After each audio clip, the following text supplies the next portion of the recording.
நம்ம இப்போ தேங்காய் சாதம் பண்ண போகிறோம். அதுக்கு தேவையானது பெரிய வெங்காயம், புதினா, பட்டை, கிராம்பு, அனாசிப்பூ, ஏலக்காய், இலை, இஞ்சி பூண்டு பேஸ்ட்டு, தேங்காய் பால் ஃபில்ட்ரு பண்ணி வச்சுருக்கு. சக்கையாக இருந்தால் நல்லா இருக்காது. ஓகே, குக்கரை வச்சு ஆயில் கீ விட்டாச்சு.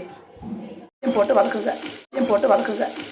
முந்திரி வதங்கிருச்சு. இப்போ இஞ்சி பூண்டு பேஸ்ட்டு நல்லா வதக்கியாச்சு. எண்ணெய் கசிஞ்சு வரைக்கும் வதக்கியாச்சு. இப்போ தேங்காய் பாலை ஊற்றிடலாம். அரிசி நான் ஊற வச்சுருக்கேன், அதனால 3 டம்ளர் தண்ணி தேங்காய் பால் ஊற்றினா போதும். டம்ளர் தேங்காய் பால் ஊற்றியாச்சு. அது இந்த 3 உலக்கில் இப்போ அரை உலக்கு ஊற்றியாச்சு.